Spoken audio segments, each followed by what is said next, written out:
Well, today marks 1 year since a terror attack on Boulder's Pearl Street Mall. Victims, survivors, and the surrounding community are coming together to recognize the day and their own healing.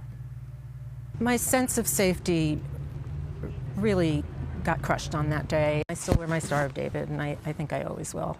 I'm very proud of my people, and I'm not going to hide, but I do have a lot more fear for my safety. And the suspect in that attack, Mohammed Solomon, threw Molotov cocktails into a largely Jewish crowd marching in support of Israeli hostages. One woman was killed, many others were hurt. Last month, Solomon pleaded guilty to dozens of state charges. He was sentenced to life in prison as a result of that plea.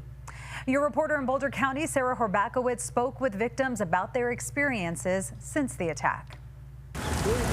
In Jewish tradition, a rock honors the permanence of a memory. And June 1st, 2025 is a day Natalya Reznik will never forget.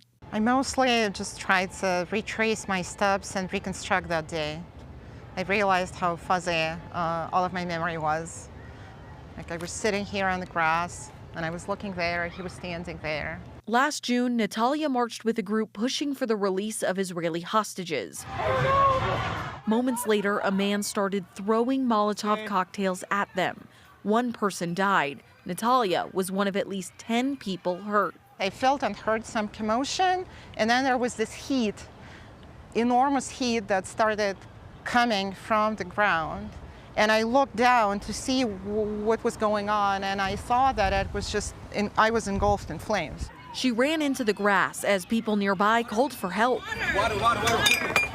We started crying, water, water. My husband was with me. He was yelling, water, water. And then there was a girl who I really want to thank. I don't know where she came from. And then she came back and brought some water. Others confronted the suspect. First responders were there within minutes. I thought, oh, he's still here. Why is he still here? Where are the police? And I was all absorbed by my physical pain that no words would come out of my mouth. And they're saying that it was maybe 4 minutes, but it felt like forever. Natalya was airlifted to a hospital where she spent a week in the ICU. The group continued to march for the hostages. After months of recovery, Natalya was able to join them. I felt that maybe if there was a gram of something, it did give us purpose. The perpetrator pleaded guilty to state charges. Guilty.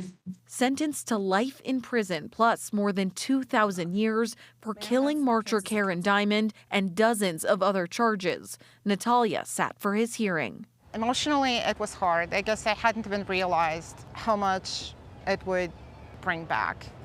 The thoughts of Karen gone, and the thoughts that this is absolutely irreversible. A day that changed the community, now recognized in their thoughts. It's important not to forget so that it doesn't happen again. As the state trial has ended, Mohammed Solomon's next court date is set for federal court at the end of June. Meanwhile, right here next week, Boulder will host their Jewish festival. Reporting in Boulder, Sarah Horbakowitz covering Colorado First.